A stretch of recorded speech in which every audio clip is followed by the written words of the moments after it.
Keluarga Indonesia yang berbahagia, selamat jumpa di acara yang istimewa ini, karena ini adalah hari ulang tahun TPI. Dalam suasana yang istimewa, karena ruangan ini tidak kurang adalah salah satu ruangan di Istana Merdeka, kebanggaan kita bersama, dengan bintang tamu yang istimewa pula, yaitu insan nomor wahid di bumi Nusantara ini, yaitu tidak kurang adalah Gus Dur.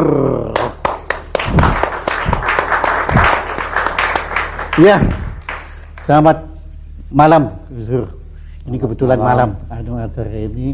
Cuma dibilang istimewa ini kayak martabak. Ya, okay. Waduh, sudah 1-0 dulu. Oke. Ya. Oke, Gus, begini, Museum Rakyat Indonesia itu menobatkan Gus Dur sebagai pemegang rekor presiden yang paling cepat keliling dunia. Karena dalam waktu yang sangat singkat, Gus Dur itu telah berkunjung di sekian negara, sudah nggak terhitung sampai negaranya itu. Dan yang menarik adalah semua pengiring Gus Dur waktu keliling dunia itu mengaku capek semua. Karena bayangkan, pagi hari ada seminar di Singapura, kemudian ketemu dengan Goh Chok Tong, malam harinya makan malam dengan Mahathir Mohamad di Kuala Lumpur, besok paginya sudah di Thailand kunjungan negara, dan besok paginya sudah di negara lain. Jadi semua ngaku capek. Nah, Gus Dur sendiri apa enggak capek itu, Gus? Enggak, wong potongannya pengembara. Jadi ada apa? Bilang itu presiden keempat itu bukan yang paling gila, tapi yang bikin orang lain gila. Iya, orang lain jadi gila semua. Tapi biasanya kalau orang normal itu ya, maaf ini bukannya saya bilang Gus Dur abnormal, tapi biasanya orang normal. Oh, enggak apa-apa, nggak ada jamunya. Ya, biasanya kalau orang normal itu kan ada jet lag, terus ngantuk itu. Ini Gus Dur apa enggak ada itu, Gus Dur? Ya, saya ini tidur itu ngaso. Jadi karena itu kalau sudah bisa tidur ya sudah. Yang problem kalau nggak bisa tidur itu. Tapi jarang sekali itu. Tapi selalu bisa tidur ya, Gus? Bisa. Iya. Apalagi Gus sama tidur atau nggak tidur nggak terlalu kelihatan ya bedanya ya. Ya, nggak lihat. Nggak lihat. Tidur nggak tidur tetap nggak lihat. Dan yang luar biasa sekali, Gus, waktu di Singapura itu kan Gus Dur menjadi superstar yang larisnya nggak kalah ketimbang Mick Jagger. Karena waktu Gus seminar, orang sampai antri beli tiket seminar yang mahal sekali harga Singapura itu. Itu bagaimana kok bisa gitu, Gus? Ya, saya bilang orang-orang itu ya dibilang pinter ya bodoh, dibilang bodoh ya pinter. Masa mau lihat saya saja beli tiket?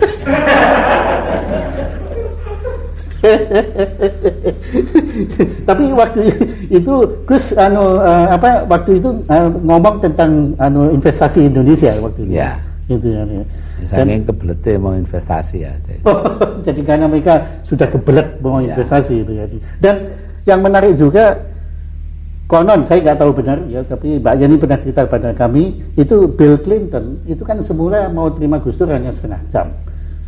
Kemudian setelah ketemu Gus Dur ditunggu sampai 1,5 jam, jadi 90 menit nggak selesai, sampai kalau nggak salah protokolernya yang nyetop waktu itu.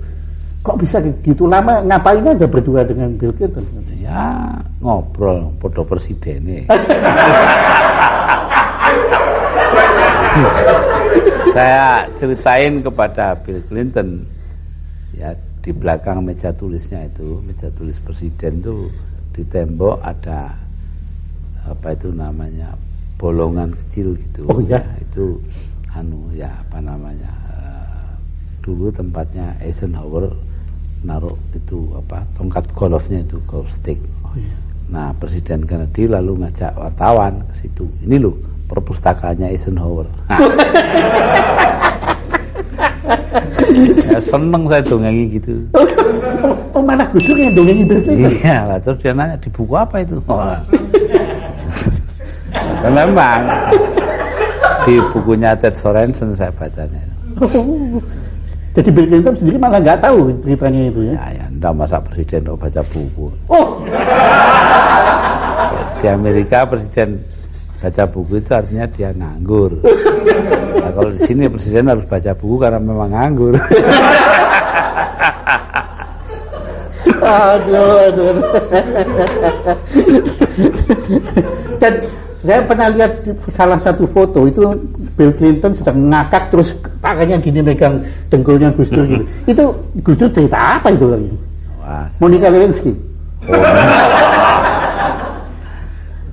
Lupa saya. Mungkin cerita itu loh apa? Churchill sama Clement Attlee, Perdana Menteri Inggris itu, orang nomor 1 Inggris setelah Churchill. Attlee jadi Perdana Menteri, lalu kerjanya menasionalisir perusahaan yang besar-besar. Jadi nasionalisasi lah ya. Yeah. Nah, suatu ketika Attlee itu kencing di di tempat kencing di House of Commons di Parlemen Inggris. Churchill datang. Nah, dia kencing sampingnya, terus Attlee kok nengok sama dia, jangan lihat sini, kamu senengannya menasionalisir yang besar-besar. Mungkin itu. Itu kenyataannya itu memang besar atau gede ngomong besar gitu. Untungnya. Jadi itu Bill Clinton belum tahu dong yang itu, belum tahu ya. Wah, kalau gitu Bill Clinton ketagihan ketemu dia. Tapi di samping bicara-bicara tentang Churchill, bicara tentang golf itu, apalagi yang dibahas selama 1,5 jam itu kan lama. Oh ya, itu apa namanya, mengenai penanaman modal Amerika di luar negeri termasuk di Indonesia, ya, bagaimana dia akan membentuk kelompok tenaga ahli di bidang itu.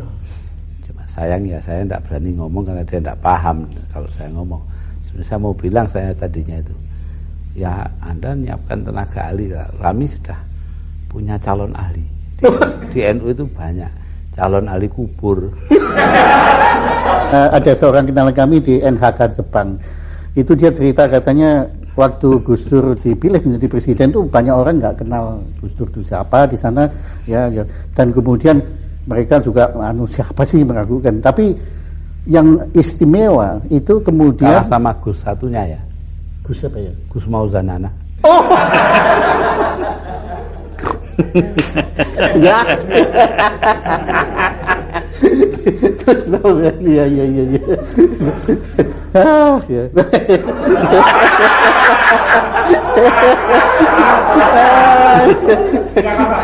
Tiga, kosong banyak sudah. Ya, tapi lupa lagi. Oh ya, jadi balik lagi. Tapi biasanya kan pertemuan di Jepang, apalagi upacara kenegaraan presiden ketemu perdana menteri, itu selalu serius, sepi, kuburan. Tapi waktu Gus Dur datang, itu ramainya bukan main, ketawa macam-macam itu sana. Itu Gus Dur cerita apa di sana lagi di Jepang itu? Nah, itu nyifati ya. Karena saya bilang sama dia, sama Obuchi. Perdana Menteri Obuchi, bahwa ya ini ini nyolong ini ya. Saya dikasih tahu orang, Obuchi itu sebenarnya orang yang selalu bangga bahwa dia orang biasa. Nah, padahal dia lahir di kota tempat besarnya orang-orang gede di sana kayak Tanaka. Ya, itu kan orang gede, orang-orang luar biasa. Maka itu waktu ketemu ya saya bilang, Anda ini orang biasa yang paling luar biasa. Wah, itu the most extraordinary man. Senangnya bukan main dia itu. Dia tambah, kita ini punya watak yang sama. Apa itu yang mulia?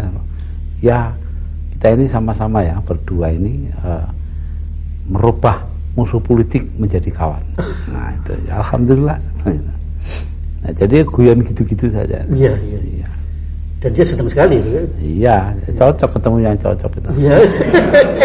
Itu dan dia juga kesini juga cocok betul itu. Iya, dan beliau menguasai bahasa Inggris langsung atau pakai terjemahan? Pakai terjemahan.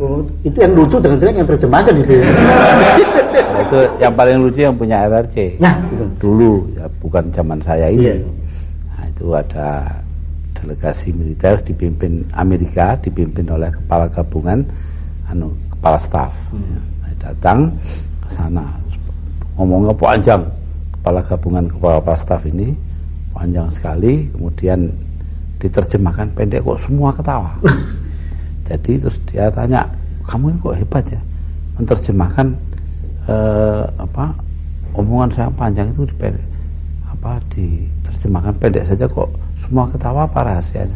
Oh, gampang, saya bilang orang ini nyeritakan lelucon, silahkan ketawa.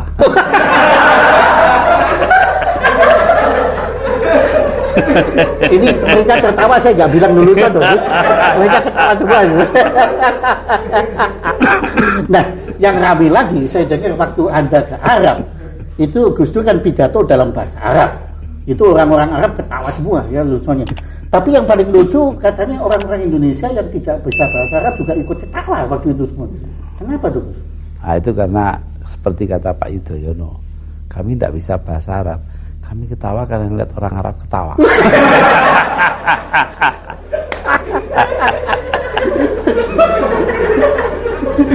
Jadi paling lucu kan Arab ketawa. Iya. Pasti semua negara di sekeliling kita sudah Gus Dur kunjungi. Kenapa justru Australia yang begitu dekat dengan kita kok dianaktirikan, kok nggak dikunjungi Gus Dur? Ya belum aja. Belum. Tapi bakal dikunjungi. Ya kalau pimpinan pemerintahnya bersikap rasional kepada kita gitu aja. Oh, jadi artinya sekarang nggak rasional? Ya terserah. Nah, yang jelas saya baca di koran dan juga dengar laporan bahwa dia, John Howard, Perdana Menteri, orang ke-1 di sana, pidato di depan parlemen bahwa Indonesia menjadi tempat transitnya orang Timur Tengah yang menjadi imigran gelap ke Australia. Loh, mestinya ya begini, sebelum diomongin ke parlemen, omong dululah sama kita, kayak kita tidak punya duta besar saja. Iya. Dan juga kayak dia nggak punya duta besar di sini. Iya, betul. Kemudian baru-baru ini Menteri Luar Negeri Alwi Siap ngomong sama saya. Dia ditemui oleh Alexander Downer, Menteri Luar Negeri Australia di Macau.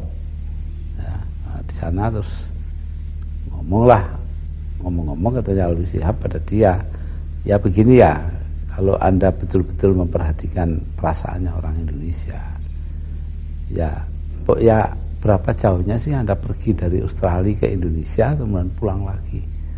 Kenapa kok sampai jadikan Indonesia ini sebagai tempat transit dari sini terus ke Singapura, kayak kita ini stasiun saja?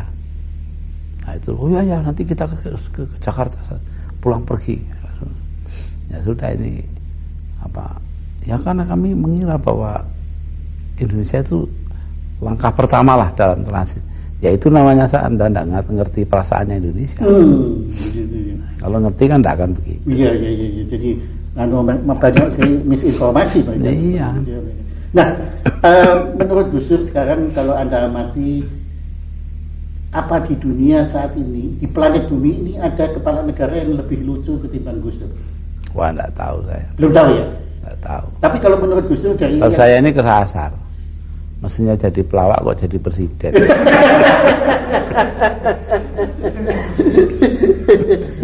Tapi ngomong-ngomong Gus, ada yang iri juga loh terhadap kelucuan Gus Dur ini, yaitu teman kita yang namanya Arief Budiman itu yang ngungsi ke Australia itu Gus. Dia itu kan pernah ngomong Gus Dur itu sekarang nggak ada waktu ngurusin negara karena waktunya habis untuk koleksi lelucon gitu.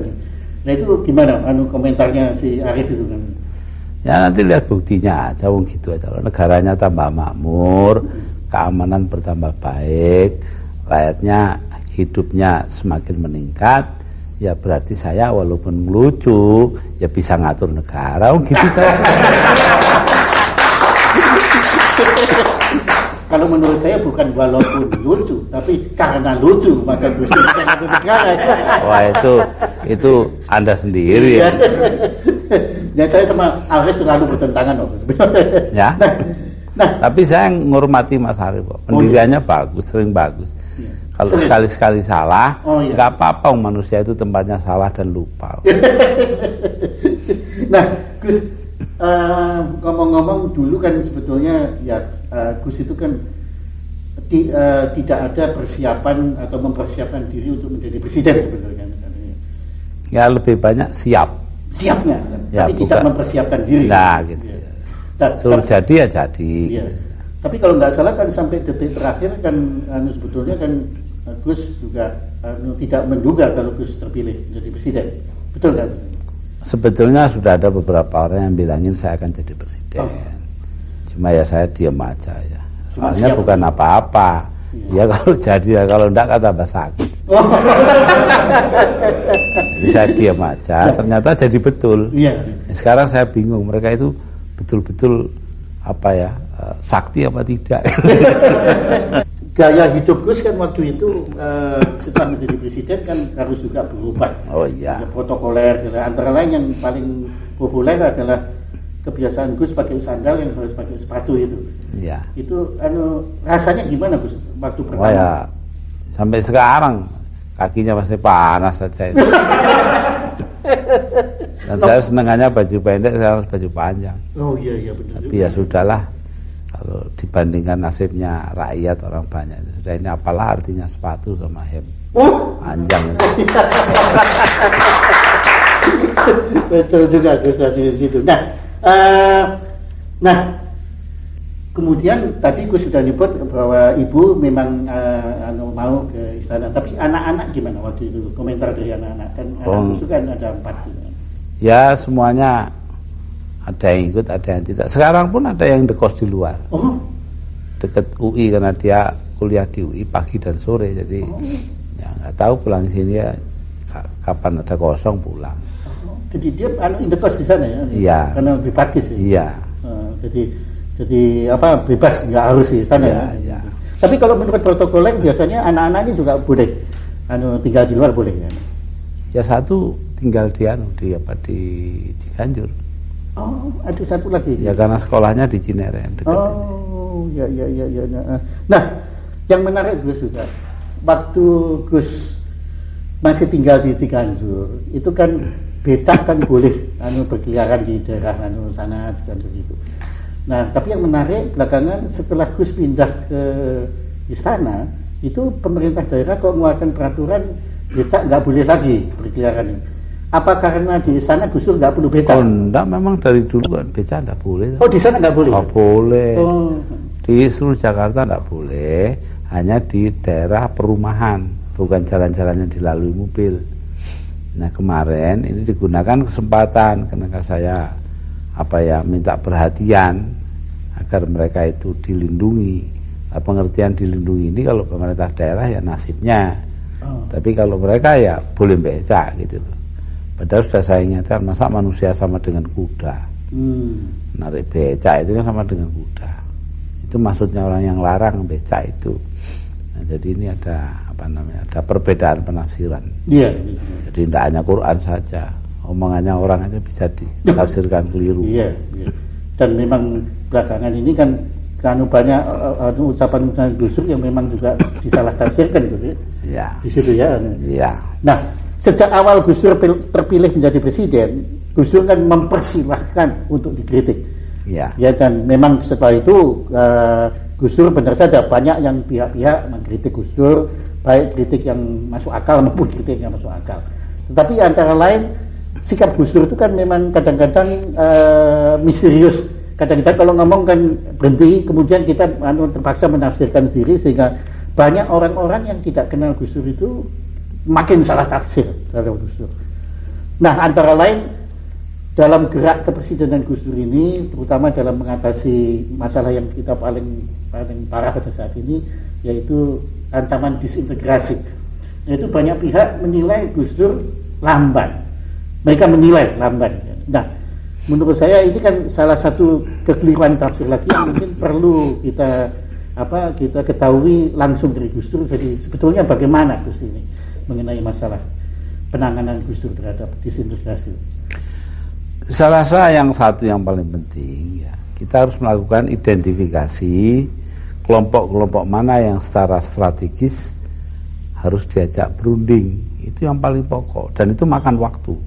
Itu yang seolah-olah lamban itu di situ. Jadi nggak bisa langsung gitu. Nggak bisa. Sama saja kalau yang bilang lamban, saya bilang silakan Anda coba sendiri kalau bisa gitu.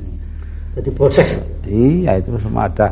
Seperti Aceh, sampai hari ini aja belum selesai. Ini barusan mau rekam ini, saya dapat laporan bahwa keadaan di Aceh semakin panas. Itu satu contoh. Jadi tidak semudah yang kita inginkan. Tapi ya alhamdulillah pelan-pelan sudah mulai baik. Iya. Jadi dimana kalau perlu ya kita harus keras. Ya. Umpamanya contohnya di Maluku. Maluku itu saya minta kepada Laksamana Widodo sebagai Panglima TNI itu untuk bertindak keras, menggeledah rumah-rumah mencari senjata kan. Kemudian orang-orang dari sini yang bersenjata naik kapal laut sebelum mendarat di Maluku digeledah polisi dulu. Kalau ada yang senjata yang ada dipegang dengan orang-orang yang ditangkap. Jadi itu tidak segampang membalik tangan gampangannya lah. Jadi memakan waktu juga. Itu pun belum tentu tidak dibikin lagi karena ya ada oknum-oknum, ada yang sipil, ada yang bekas TNI segala macam itu untuk ingin mengganggu. Ya, kenapa? Karena privilege mereka atau kenyamanan mereka terganggu oleh keadaan sekarang. Reformasi ini ya. Iya. Jadi ini semacam upaya menstatus quo-kan posisi ini. Betul. Jadi seperti yang kemarin terjadi di Mataram itu sudah jelas semua. Jadi sebetulnya Gus Dur sudah tahu orang-orang itu. Sudah tahu semua. Nah, tapi kita tidak bisa berbuat karena nggak ada bukti. Gitu. Nah itu Gus yang perlu supaya secara hukum kita harus membuktikan. Nah, ini orang yang nggak ngerti kan itu lamban segala macam. Nah, cari buktinya itu yang sulit. Iya. Karena mereka dalam melakukan itu cukup terampil sehingga jebakan-jebakan perangkap hukum itu nggak bisa kena semua itu. Jadi ya itu Gus saya kira yang perlu masyarakat luas tahu supaya bisa memahami itu. Ya saya rasa memang yang perlu dimengerti oleh semua orang itu. Dan juga bahwa karena mereka itu istilahnya itu ada di di tempat gelap, kita di tempat terang. Mereka bisa ngelempar seenaknya. Jadi mereka bisa bikin kerusuhan di mana saja. Tetapi tidak usah takut. Pemerintah sudah bertekad untuk menyelesaikan masalah ini. Jadi begitu kejadian satu tempat langsung digarap, dan begitu digarap maka ya tentu saja mereka akan lari. Iya. Tapi jadi sikap dari pemerintah ini hanya bisa menangani kalau sudah terlanjur kejadian. Betul, memang. Tidak bisa preventif. Tidak bisa. Tidak bisa ya. Untuk preventif itu kalau sudah negaranya maju mungkin ya bisa. Nah, kita sabar. Iya. Saya sabar. Beberapa orang yang ngomongin tidak karu-karuan, saya tahu semua, saya dengerin aja. Nah, tapi nanti kalau sudah keterlaluan, sudah ganti aja orang ini. Iya. Jadi Gus Dur, aku yakin kalau Gus Dur sebetulnya sudah punya kendali terhadap ini. Cuma perlu waktu ya. Ya itu. Betul. Waktu. Dan saya yakin kan kemarin seperti Go Chok Tong ya. Kemudian juga Van Artsen, Menteri Luar Negeri Belanda kemarin datang ya. Hari ini ya delegasi dagang dari Amerika, kemudian juga Wakil Menteri Luar Negeri Inggris kemarin, Christopher, itu semuanya saya beritahu, tidak usah khawatir. Kalau memang EU masih ragu-ragu, jangan tanam di daerah yang ribut, taruh aja di Jawa, di mana gitu. Selektif jadi. Selektif, tidak ada masalah. Jangan dihubung-hubungkan seluruh daerah. Dan saya rasa nggak lama, sebentar lagi juga sudah selesai. Nah, tetapi ngomong-ngomong tentang kabinet Gus Dur sendiri, itu Gus Dur sendiri kan pernah juga mengakui kabinet ini kan kabinet hasil dagang politik kan, jadi kompromi dan macam-macam itu. Jadi menurut Gus Dur kritik bahwa kabinet Gus Dur ini kurang profesional, kemudian tidak terkoordinir, itu menurut pendapat Gus Dur sendiri bagaimana? Ya, profesional atau tidaknya terserah pada pengaturan kabinetnya. Kalau diatur yang baik ya profesional. Sebab itu tergantung. Saya akan berusaha sebaik-baiknya untuk untuk bisa profesional. Ya, kalau keluhan wajar aja orang mengeluh sekali-sekali, tidak masalah. Nah, adapun ini hasil dagang sapi, tidak perlu dipantang, memang nyatanya begitu kok. Tapi itu tidak berarti kabinetnya jelek toh. Semua kabinet di dunia yang dasarnya parlementer itu hasil dagang sapi semua. Jadi nah, itu iya, suatu lebih proses. baik demikian. Iya. Lebih kita nganggur seperti Belanda, Jerman, Inggris, betul. ya semua dagang sapi semua. Koalisinya. Ya, yang tidak dagang sapi ya dagang kambing gitu. dagang jago juga gitu. Nah, iya. Nah, Depen dan Demsos sudah Gus Dur sudah bubarkan dan ternyata juga dampaknya sudah yang dahulunya bergejolak sekarang sudah selesai. Tapi yang menarik waktu di DPR kita pernah dengar Gus Dur itu nyeletuk. Sebetulnya Depkes juga perlu dibubarkan. Nah, ini sebagai kita yang bakul-bakul jamu ini kan yang di Depkes ini jadi kita ini jadi gimana ini jadi kenapa kok Gus bisa punya pendapat? Enggak, maksud saya itu baik loh. Ya. Sebanyak mungkin kegiatan masyarakat itu ditangani masyarakat sendiri, jangan oleh pemerintah. Itu loh maksudnya. Ya. Nah, Depkes itu urusannya obat, ya, termasuk jamu lah. Itu kan diminum orang toh. Ya. Lah iya, tidak ditaruh di lemari karena itu bukan urusan pemerintah sebetulnya. Itu urusan masyarakat. Tapi ya sudahlah, keadaan begini ya sudah kita biarkan dulu. Nanti lambat laun kita kembalikan kepada masyarakat. Oh, gitu ya. Jadi kita nanti lambat laun kembalikan ke bakul-bakul jamu itu nanti. Ya, boleh. Nanti nah, pemerintahnya beli jamu. Nah, kami dengar penglihatan Gus Dur sudah mulai pulih kan? Ya, mudah-mudahan 3 bulan lagi sudah bagus. Jadi Gus kan bisa membedakan warna ya? Sudah mulai. Wah, bagus. Biru muda sudah kelihatan. Kalau yang belum itu hijau dan merah. Ya. Tapi konon Gus, mungkin karena saya poros tengah itu Pak. Oh. Kalau hijau kan PKB, kalau merah kan PDI. Nah saya poros tengah. Tapi Gus, konon Gus itu menjadi sakti karena Gus itu tidak melihat gitu loh. Nanti dikhawatirkan kalau Gus lihat yang jelek-jelek malah nggak sakti lagi gitu. Nah, jadi presiden bukan soal sakti, soal dipilih. Nah, Gus, yang kami kagum ya, sebetulnya memori, daya ingat Gus Dur itu kan urusan negara ini kan luar biasa tuh Gus. Dimana sebetulnya informasi yang paling penting adalah informasi tertulis. Padahal ya maaf Gus, pada saat ini kan belum bisa banyak membaca atau boleh dikatakan sama sekali tidak. Dan cara Gus Dur menyerap informasi tertulis itu bagaimana? Rajin tanya. Kalau bertanya tentu ada jawaban. Oh. Itu saja. Jadi dan, banyak tanya. Iya, dan dibacakan koran tiap hari. Nah, tapi ingat-ingatnya itu? Oh ya, enggak tahu itu. Apa dulu sebelum kena stroke saya itu hafal 2000 nomor telepon.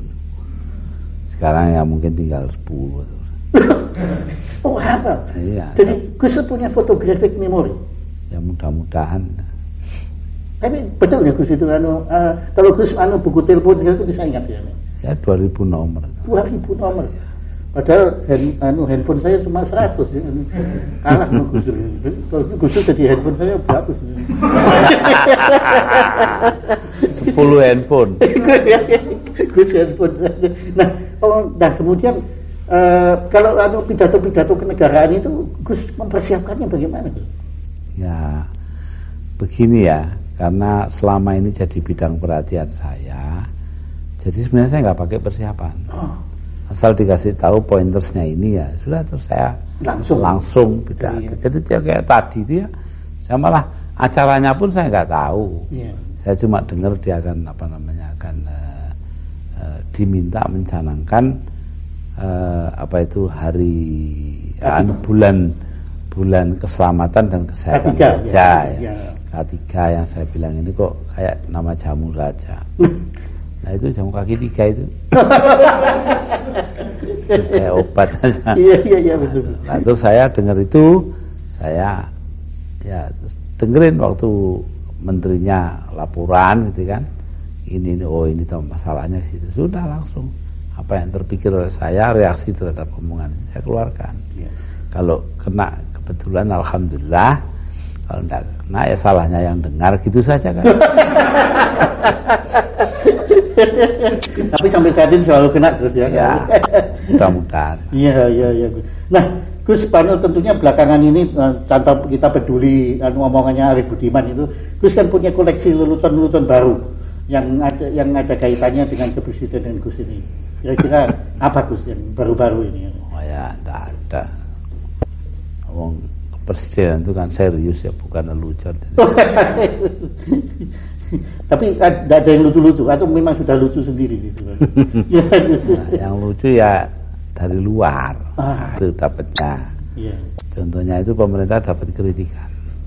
Ada kiai tua dilapor oleh kiai muda. Ini masyarakat tuh sering bontokan satu sama lain mencaci maki.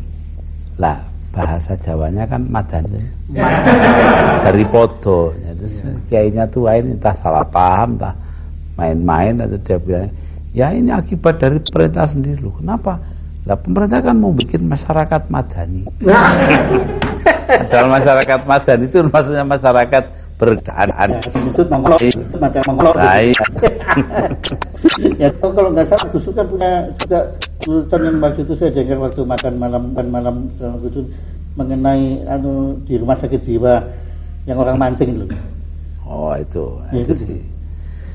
Itu perlunya dokter itu siap-siap mempersiapkan diri dan tahu persis keadaan pasiennya. Jangan kayak dokter jiwa yang masuk sebuah rumah sakit jiwa dan di situ melihat pasiennya pegang lidi itu ada benangnya, itu masuk ke baskom ada airnya. Orang itu ngadepi baskom itu langsung kan wah ini mesti cari ikan ini gitu loh. Jadi dia bilang dokternya itu sama orang itu, wah sudah banyak ikan dapat ini.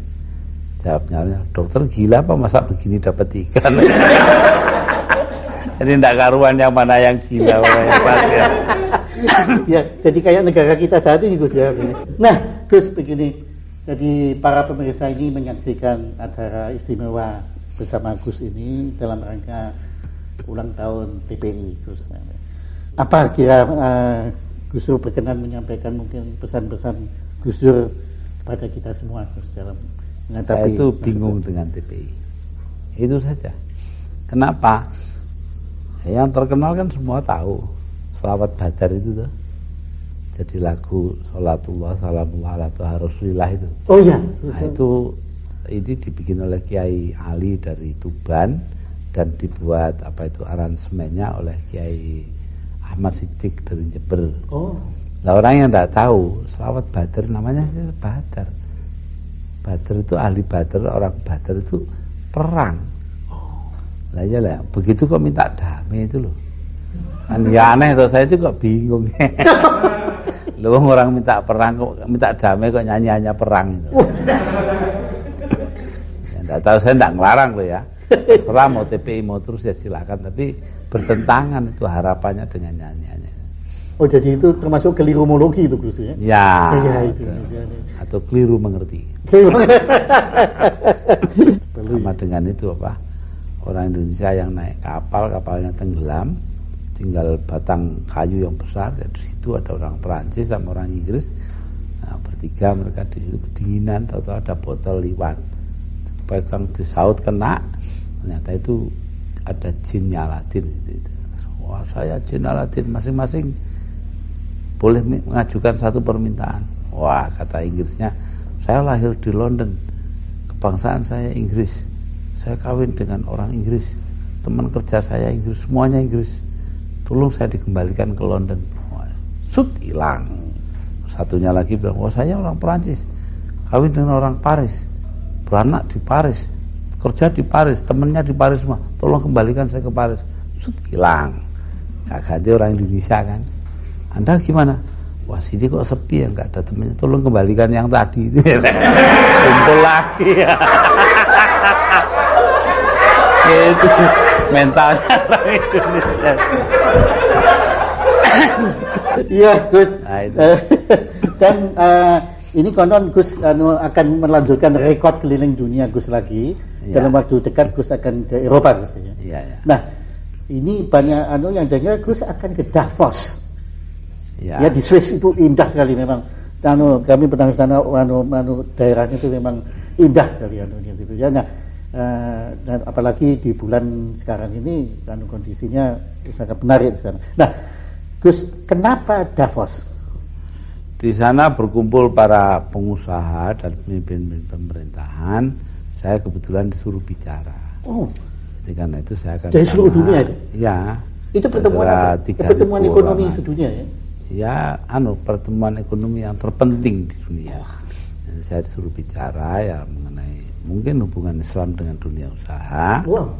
Nah, dari sana saya mau ke Prancis, Prancis, Inggris, Belanda, Jerman, Italia, termasuk bertemu dengan Sri Paus di Vatikan. Kemudian melihat teman saya, Presiden Havel dari Cekoslovakia. Ya, kemudian saya pergi ke India. Itu Gus sudah kenal sebelumnya ya dengan? Saya sudah pernah seminar di sana. Dia seorang penyair ya? Ya, penyair. Juga dramawan. Oh, dramawan. Ya, jadi kayak Arswendo. Ya, kayak Arswendo. Tapi nggak pernah dibui. Oh, nggak tahu ya saya. Apa Havel pernah dibui? Pernah dia pernah waktu itu. Pernah ya. Iya, jadi ya sama kalau itu sama. Benar. Nasibnya sama lah. Cuma dulu itu ada kejadian. Waktu saya seminar di sana ditutup dengan sebuah acara di katedral. Nah, baca doa-doa bersama di katedral di Praha. Oh, di Praha. Iya, di Praha betul. Itu di katedralnya. Nah, itu jejer istananya dengan katedralnya. Iya, saya duduk samping saya itu ada seorang bekas presiden dari Bulgaria. Orang ini dari kecil memang aktif di Partai Komunis. Jadi tidak tahu agama. Nah, ketika dimulai, maka doa bersama itu dimulai oleh Dalai Lama. 15 menit bahasa Tibet, tidak ada yang paham. Ya. Yang kedua, Syekh Ibrahim dari Maroko, bahasa Arab, yang tidak ada yang paham. Kecuali dia sendiri. Beberapa orang ya saya paham lah, berapa jam. Kemudian habis itu Uskup Agung yang pegang katedral itu, ya, pakai bahasa Latin, tidak ada yang paham. Tiga-tiganya akhirnya Bulgaria tanya saya, ini pertemuan ini prosedurnya masih lama. Oh, prosedur ya. Dia tidak tahu bahwa itu acara agama. Apa namanya nggak tahu, doa bersama, pokoknya bagi dia prosedur. Kayak prosedur protokoler. Nah, itu dari Praha saya akan ke New Delhi, berbicara di Jawaharlal Nehru University. Di samping ketemu dengan Perdana Menteri, ya, dengan beberapa orang lain. Nah, kemudian 2 hari di sana saya ke Korea Selatan. 2 hari karena sudah janji dengan Kim Dae-jung. Kim Dae-jung ini saya anggap guru saya. Ya, karena apa? Dia itu dipenjara, disiksa, segala macam itu. Dia tetap berbelas kasihan dan mencintai orang yang nyiksa dia. Kan jarang itu. Kim Dae-jung itu. Saya dari tahun 60-an sudah pegang sajaknya itu. Tangan terantai berdoa itu. Kan dia orang Kristen Protestan. Jadi sejak tahun 60 itu sudah kagum sudah. Saya diundang ke Seoul sudah dengan Mbak Mega dulu. Ya, terus beberapa tahun yang lalu. Jadi saya mengagumi Kim Dae-jung ini. Kemarin ketemu di Manila. Biasalah guru dengan murid, saya janji untuk ketemu dia di Korea. Di Korea 2 hari, lalu di Thailand 1 hari untuk KTT. KTT-nya PBB. Ada satu badan PBB minta saya membuka KTT itu. Terus pulang. Nah, ada sebagian juga yang mempermasalahkan Gus Dur ini banyak ke luar negeri. Nah, tentu mungkin ini sekali lagi adalah penafsirannya mungkin yang dalam ini berbeda dengan apa yang tujuan Gus Dur. Mungkin Gus Dur bisa kisahkan pentingnya perjalanan-perjalanan ke luar negeri. Ya begini ya, kalau saya ke luar negeri itu sebenarnya nggak nganggur kok. Ya. Itu ya itulah setengah hari, 1 hari itu kan penuh semua waktunya. Sebenarnya yang saya maksudkan itu hanya satu, pengakuan internasional atas keutuhan teritorial Indonesia, wilayah Indonesia. 1. Kedua, saya juga ingin investasi di Indonesia itu cepat. Ya, karena Indonesia hanya bisa bangkit kembali ekonominya kalau ada penanaman modal di sini. Jadi karena itu saya begini-begini ya untuk Indonesia juga. Lah orang yang khawatir saya bisa mengerti. Ditinggal lama-lama kan khawatir toh. Nah, tapi ya jawaban saya satu saja.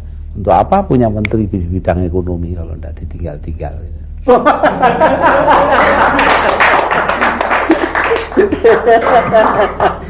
Sekarang betul-betul sebagai penutup Gus, ada pesan kepada kita semua Gus dalam menghadapi masa depan bangsa Indonesia tercinta ini. Saya rasa yang terpenting itu loh, kita harus punya rasa mengabdi kepada bangsa dan negara. Ini yang paling penting. Kalau ini bisa saya tanamkan dalam masa saya menjadi presiden ini, ya alhamdulillah, berarti memang benar kata orang, bangsa Indonesia itu adalah bangsa yang baik hati. Ya, suka lupa keburukan orang, ingat terus kebaikan orang. Itu saya rasa mudah-mudahan kita, sebab dengan kita mengabdi kepada kepentingan bangsa dan negara dan mendudukkan kepentingan kita sendiri di tempat nomor 2, maka kita akan bisa mengangkat derajat negara kita. Ini yang membuat Amerika besar, ini yang membuat Republik Rakyat Cina besar, Jepang besar, ya, karena semuanya megang kebanggaan dirinya sebagai bangsa. Yang katanya Bung Karno meminjam ucapan dari Ernest Renan, raison d'être, sebab adanya sebuah bangsa itu apa. Nah, itu.